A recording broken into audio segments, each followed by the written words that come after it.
Hello नमस्कार। एक बार फिर से आप सभी का मेरे चैनल द एम बोर्ड में आप सभी तमाम हाई स्कूल के विद्यार्थियों को स्वागत है। चलिए आज का मेरा टॉपिक है बोर्ड परीक्षा में अब वस्तुनिष्ठ प्रश्न। इस टॉपिक से क्वेश्चन स्टार्ट कर रहे हैं।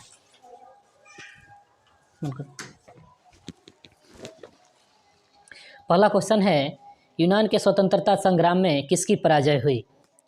तो आपका उत्तर होगा तुर्की, ऑप्शन नंबर बी। अगला क्वेश्चन है, गैरिबाल्डी पेशे से क्या था? तो गैरिबाल्डी पेशे से एक नाविक था, ऑप्शन नंबर डी। अगला क्वेश्चन है, ब्रिटेन में किस वर्ष सार्वजनिक वयस्क मताधिकार को मान्यता मिली? इसका उत्तर है 1928, option number C.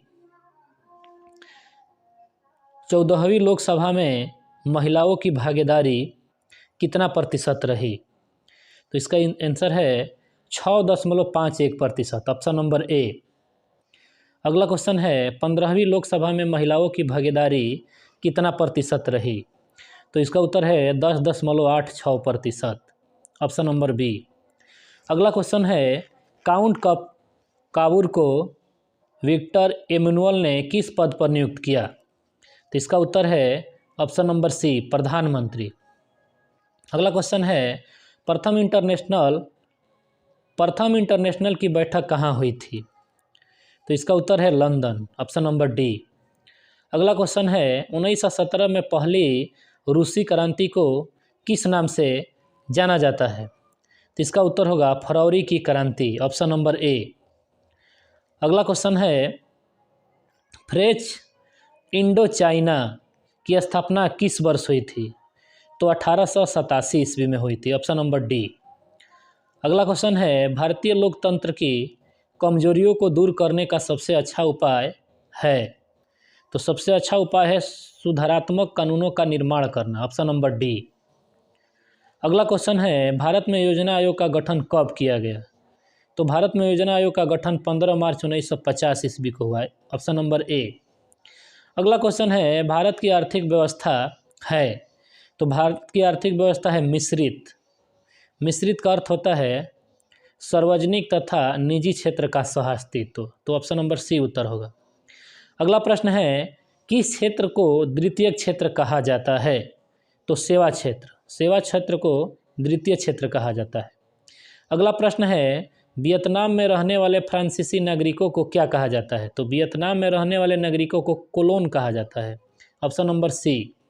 Hind Swaraj पुस्तक के लेखक हिंद स्वराज पुस्तक किनके द्वारा लिखी गई?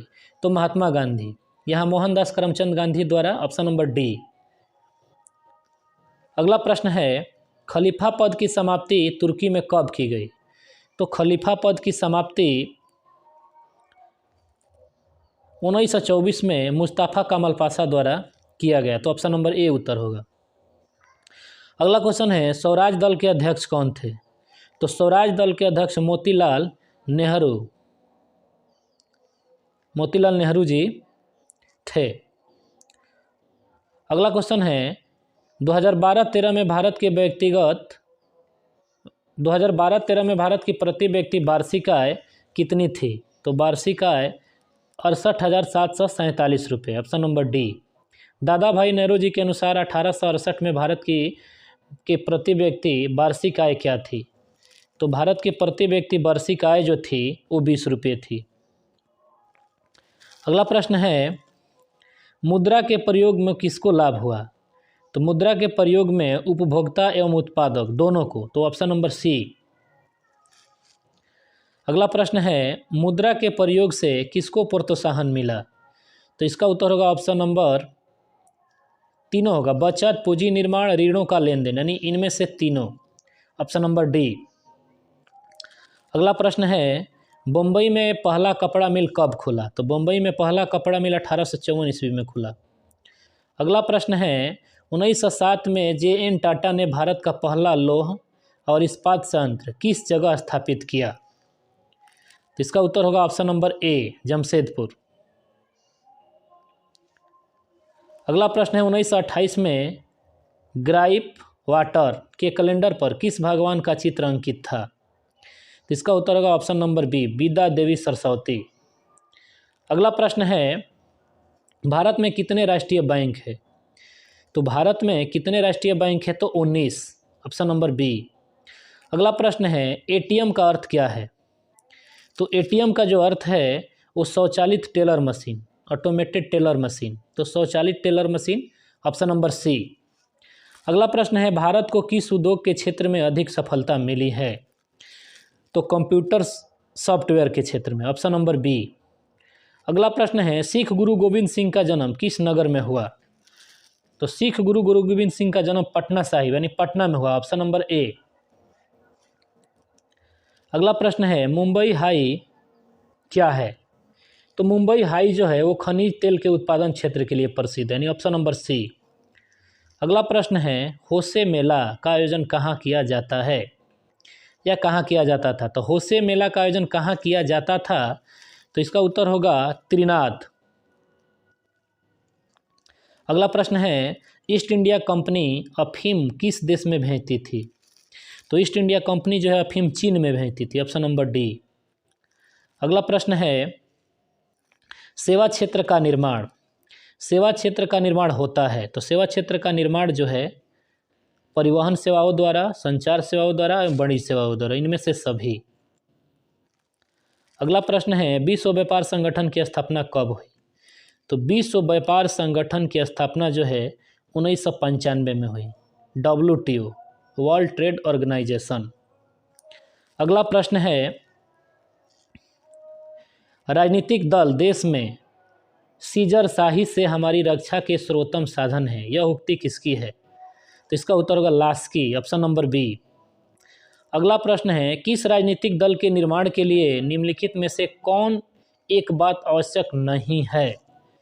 तो इसका उत्तर होगा ऑप्शन नंबर सी, शिक्षित सदस्यता। अगला प्रश्न है, बिहार डॉट डॉट खाली स्थान में लिच्छवी गणतंत्र फला फूला। तो इसका उत्तर होगा ऑप्शन नंबर ए, वैशाली। अगला प्रश्न है, लोकतंत्र एक उत्तरदायी और डॉट डॉट सरकार है। इसका उत्तर होगा ऑप्शन नंबर ए, वैध सरकार है। अगला प्रश्न है, वैश्वीकरण, वैश्वीकरण से भारत को क्या लाभ होने की संभावना है? तो कुशलता में वृद्धि, रोजगार के अवसरों में वृद्धि तथा उत्पादकता में वृद्धि, इनमें से सभी। अगला प्रश्न है, राष्ट्रीय मानवाधिकार आयोग की स्थापना कब हुई? तो राष्ट्रीय मानवाधिकार आयोग की स्थापना 1993 ईस्वी में हुई, ऑप्शन नंबर सी। अगला प्रश्न है, बृहत उत्पादन व्यवस्था किस देश में आरंभ की गई? तो इसका उत्तर होगा अमेरिका, ऑप्शन नंबर सी। अगला प्रश्न है, किस भारतीय समाचार पत्र ने वार्नाकुलर एक्ट से बचने के लिए रातों रात अपनी भाषा बदल दी? तो इसका उत्तर होगा अमृत बाजार पत्रिका, ऑप्शन नंबर बी। इसकी रचना जो किए थे वो शिशिर कुमार घोष। चलिए अगला प्रश्न है, 19वीं शताब्दी में किसने बेलनाकार प्रेस का आविष्कार किया? तो इसका उत्तर होगा option number A, Richard M Hoe. अगला प्रश्न है, भारत में 2001 में कितने प्रतिशत भौगोलिक क्षेत्र में वन का विस्तार था? तो इसका उत्तर होगा 19 से 21%, ऑप्शन नंबर बी। अगला प्रश्न है, भारतीय कृषि का राष्ट्रीय उत्पाद में योगदान कितना प्रतिशत है? तो इसका उत्तर होगा 22%, ऑप्शन नंबर बी।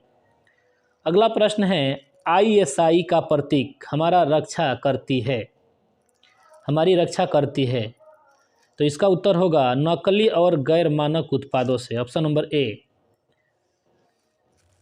अगला प्रश्न है, भूकंप किस प्रकार की आपदा है? तो भूकंप जो है एक प्राकृतिक आपदा है, ऑप्शन नंबर सी।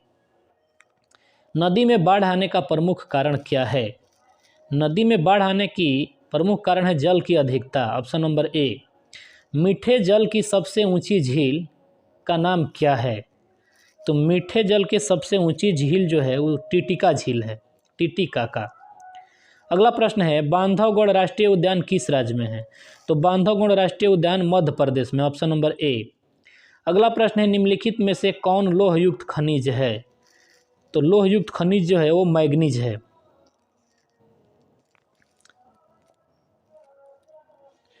अगला प्रश्न है, इनमें से कौन गुजरात का तेल उत्पादन केंद्र है?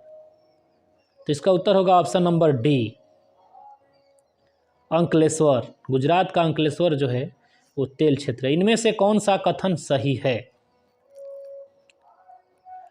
ऑप्शन आपके सामने हैं। तो बेल्जियम की राजधानी ब्रुसेल्स एक अलग प्रकार की सरकार गठित की गई है, ये अलग ऑप्शन है। भारतीय संविधान में अधिकारों की सूचियां है। तो भारतीय संविधान में अधिकारों की सूचियां जो है 3 है। अगला प्रश्न है, निम्नलिखित में से कौन सी पंचायती राज त्रिस्तरीय संरचना का भाग नहीं है? इसका उत्तर होगा ऑप्शन नंबर डी, राज्य परिषद। अगला प्रश्न है, संघात्मक शासन व्यवस्था में जो है समस्त शक्ति संघ एवं उनकी विभिन्न इकाइयों के मध्य विभाजित होती है, यानी ऑप्शन नंबर सी। अगला प्रश्न है, निम्नलिखित में से किस राजनीतिक दल का एक प्रमुख हिस्सा कौन नहीं है? इसका उत्तर होगा चुनाव आयोग, ऑप्शन नंबर डी। अगला प्रश्न है, भारत को कितने भूकंपीय क्षेत्रों में बांटा गया है? तो भारत को 5 भूकंपीय क्षेत्रों में बांटा गया है, ऑप्शन नंबर सी। अगला प्रश्न है, वर्तमान में सबसे अधिक उपभोग होने वाला साधन कौन सा है? तो इसका उत्तर होगा ऑप्शन नंबर सी, मोबाइल। अगला प्रश्न, निम्नलिखित में कौन प्राकृतिक आपदा है? तो आग लगना, बम विस्फोट, रासायनिक दुर्घटना, भूकंप। तो ऑप्शन नंबर सी, भूकंप जो है वो प्राकृतिक आपदा है। अगला प्रश्न है, निम्नलिखित में से कौन भारतीय कृषि की विशेषता है? तो जीवन निर्वाह कृषि, खाद्यान्नों की प्रधानता, उत्पादन कम होना, इनमें से सभी, ऑप्शन नंबर डी। अगला प्रश्न है, वैश्वीकरण का प्रारंभ कब से माना जाता है? तो 18वीं सदी से, ऑप्शन नंबर डी। अगला प्रश्न है, जूट उद्योग के सबसे अधिक कारखाने कहाँ मिलते हैं? तो जूट उद्योग के सबसे अधिक कारखाने जो है हुगली तट पर मिलते हैं। अगला प्रश्न है, बिहार राज्य के किस क्षेत्र में चीनी अधिकतर मिलें स्थापित है? तो इसका उत्तर होगा option number D, Siwan Champaran. अगला प्रश्न है, आर्थिक विकास का गैर आर्थिक कारक कौन है? इसका उत्तर होगा मानवीय संसाधन, ऑप्शन नंबर डी। अगला प्रश्न है, हिम सागर एक्सप्रेस कहाँ तक जाती है? तो हिम सागर एक्सप्रेस जो है जम्मू से कन्याकुमारी तक जाती है। अगला प्रश्न है, बरौनी में किस मार्ग से कच्चा तेल पहुँचाया जाता है?